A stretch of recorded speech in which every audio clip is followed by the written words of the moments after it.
ordering at a fast food restaurant, which is how I always end up with like 3 French wraps. Now just shut the door. We're just gonna let this cook for about 5 minutes. Again, you want to pull this when it's still pretty pale because it's going to crisp up in the oven and you don't want this to burn. You need to cook at the exact same time as your pie crust and let the filling tighten up in there. This is an intricate dance. It's like how in The Prestige when Hugh Jackman had to murder his clones because he wanted to be good in the he had a kitchen. grenade out. He had a lot of blood on his hands. The Prestige! Alright, so we're gonna smash the waffle down a little bit, take it, then you're just gonna kind of reach in with your bare hands and just kind of pull it out. Again, when it's nice and pale, we're gonna trim up those edges a little bit, and that should fit perfectly in our springform pan. Now all you gotta do is the whole rest of it.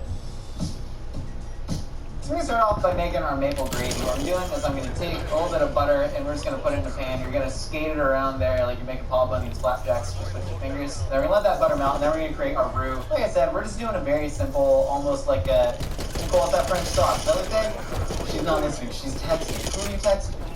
You're texting Debbie, your best friend. Okay. So, butter's melted, we're just gonna add a little bit of flour in there and cook. So you're gonna be whisking with one, then you're gonna crack the eggs into your milk, and that's gonna be the dredge for our chicken. So we're making the chicken at the same time as our gravy. Then you're gonna take the hot sauce, and then you're gonna get the hot sauce in there as well. That is going to be our wet dredge. Then you're gonna take that and you're gonna whisk it up. So you're gonna alternate whisking this together with whisking the roux for your flour. You're gonna go ahead, give that a shake, and whisk here. This is productive. And then you're gonna add your chicken stock. Again, there's a full written recipe down below if any of this confuses you. So we're gonna let that chicken stock really thicken up with the roux, and then we're gonna take all of our seasonings, we're gonna add it to our dry, that is going to our fried chicken. So we got cayenne pepper, we got paprika, we got a little bit of mustard powder, we got black pepper. This could be anything. Literally, like I don't know what's in here, but it doesn't matter because as long as you respect your food, that's what's important. Marjoram. We're putting marjoram in there. It could be oregano, it could be parsley, it could be, again, anything green. A little bit of thyme, that'd be lovely. And then salt, that is the most important part. And so we're stirring together the spice with the flour, and then we're whisking together the gravy. We see that thickening up. Then we're going to add our maple syrup to that, because we want this to be nice, sweet, and then lots of salt and lots of black pepper. Maple loves black pepper, and I love plants. Yeah. Cornstarch. It's like flour made from corn. We're going to add that to our dredge as well. Cornstarch, since it's lighter and it actually is more micronized than flour, it's going to give it just a little bit of crispiness. At least I think so. Alright, so now we're taking our boneless, skinless chicken breast, and we're just going to cut it into chunks. Do like 3/4 of a half inch. Cut it in little chunky boys. This one last here. Yeah, gravy's getting nice and thick. I'm going to turn that off. That's looking absolutely gorgeous. And then always season your chicken before you actually dredge it, because that way you can season all the way through. Like, there's nothing worse than getting unseasoned chicken tenders, except for a lot of things. There's a lot of things worse than that. Like in The Prestige, where Hugh Jackman had to murder his clones because he wanted to be the magician. Let's take some magicianing that high back then. Sometimes I forget that there were like famous entertainers back in the olden times. There was that French guy, his name was La Petite. He would like entertain like the royal family, and he would like fart out tunes. People talk about like influencers today and how like stupid our culture has become. And it's like, yo, the royal court, like the Bourbon house in France in the 1800s was just watching a dude like fart out Chopin, and they're like, oh, ha, ha, ha, ha, ha. No way. So we're doing is a double dip. So we have the chicken, it's seasoned, it's gone into the seasoned flour, it has gone into our seasoned way I mixer, just did all and then that. we want a lot of sort of breading on this because it's going to be just literally like golden gravy, and that's going to be baked for a long time. So we want to give it essentially a protective layer to be able to thicken within all that sauce. So I'm so sorry. That was a guy rolling sauce. So we want to give it like a nice protective layer, so that's why we're double dredging it in the flour. You could do a single dredge. You're trying to keep them as spaced out as possible. Nah, you could bruh. do this in a deep fryer. You could shallow fry in a pan like I'm doing. Honestly, this is a lot less cleanup because you're just doing one pan. A lot of people say that I cook Smell the armor on. I'm not the person cleaning up after it. You're correct. Yeah, sorry. This is how you find an amazing restaurant. This is how you get there in style.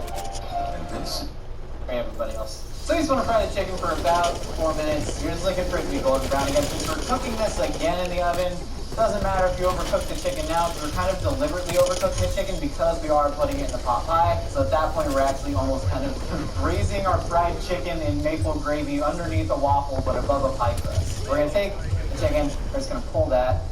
So the burner's on though, huh?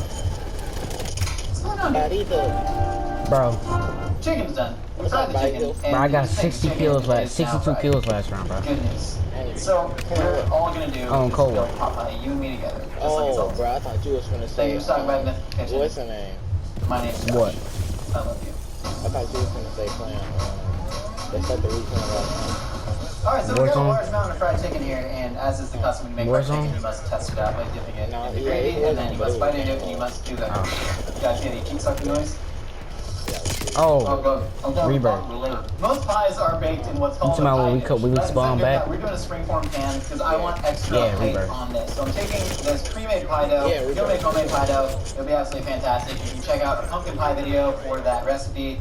But Pillsbury makes the pie dough. You're already making a lot of fried chicken. You're already making gravy. You're already making waffles. You could honestly just make some mega waffles. Honestly, like if you just want to get some chicken strips from a restaurant and like mix some maple syrup, some gravy, and put it on an egg waffle, support request. For our purposes, we're gonna take this pie dough and we're gonna unravel it. I'm just gonna sit it on top of there and I'm just gonna push it down into our spring fan. Spring fan? That's spring fan. So we have our pie dough, and you can see it's all pressed out into our spring form pan, and the waffle is going to fit perfectly on top of that. We are going to take all of our Teammate, chicken kill me. nuggets- Thank you.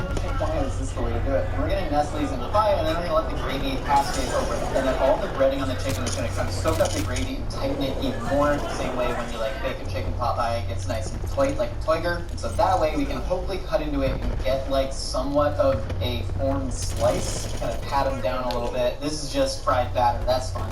Whoever gets that, that's gonna be lucky. My brother used to just eat all the chicken skin off the KFC when you get it, and he also used to just eat out in the middle of the whole French bread loaf, do the whole family-sized loaf, and he would hollow out the whole loaf, just leaving us with crust. Why, John? Why? Have you holding this on my work computer? I haven't cleared my browser screen. So we got complete gravy coverage on the chicken, and now all we're gonna do is take our waffle top, and as you see, this perfectly nestles in the spring form. And what I'm gonna do now is do not really a calm kill strike, but the way that Jean-Claude Van Damme breaks the bottom brick in Bloodsport. You got to do that kind of just like ice, and just kind of apply pressure and nestle it all the way in there. And then this way, when the pie crust cooks, it's actually going to start steaming the waffle into the whole vessel to sort of create one just large closed loop system of chicken waffle gravy maple spice flavor marjoram.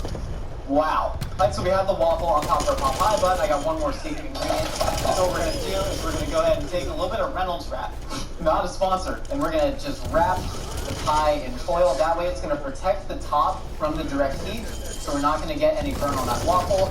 We can take the foil off for the last 2 minutes to really crisp it up, but for now, we're going to tent it. I kicked the pan. There's grease everywhere. Guys, so we got our beautiful chicken and waffles pot pie out of the oven. It looks like, if you told me this is some obscure fast tart, I would believe you, except that I was the one who made this, except also I lack object permanence like a baby who thinks he got its nose. So I'm gonna take this and I'm just gonna slice through. We let the pie rest for about half an hour because I really wanted it to set up. Alright, awesome. Let's see what this looks like. Oh, that's nice. Wait, get on the hook. Don't fall, don't fall, don't fall. That is lovely. You see all that gravy has soaked into the chicken.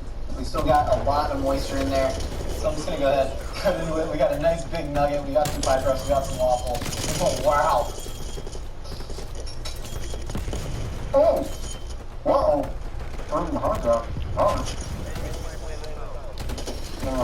Okay, so it's like if you took all of the elements of a chicken pot pie, of fried chicken, of waffles, and then you collapsed it in the density and flavor profile of a collapsing neutron star. That's what's happening. It is a huge flavor bomb, but don't take my word for it. Take Ammo's word for it. He's trustworthy. He's watched my kids before. Yeah, I have. They always have a lot of questions for Those aren't my kids. Oh, you want me to free hot sauces for you? you. Yes, please. Yeah. I'm gonna do a little fancy plating technique where you fill each divot. But yeah, I learned this in when I was working for Michelin, which is the tire company. Or just make us family notes. Alright, let's grab the patented mythical Sport Town population. Alright, so we're gonna go in, try and get you. Yeah. Wait, no, I gotta dig further. That means Get that meat. I mean, you need your protein, just like my kids when you watch them. The sweet graviness, the hot sauce has that little kick to it, and that waffle is the perfect complement to it. Now, Mwah. it's magnifique. I love it. Ammo, thank you so much for stopping by, man. I appreciate the critique. Thank you so much for stopping by the Mythical Kitchen. We got new episodes for you every week. We got new episodes for our podcast, a hot dog with a sandwich every Wednesday, wherever you get your podcasts.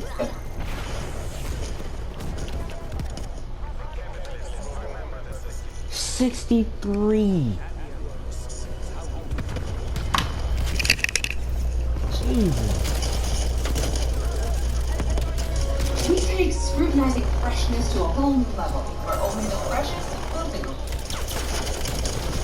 Kit Kat Duos, okay? We shot. Have a break. Hey man, it's your boy YG, aka Gala. And before there was a Stephen Curry and a Ray Allen, Reggie Miller was often regarded as the greatest shooter of all time. And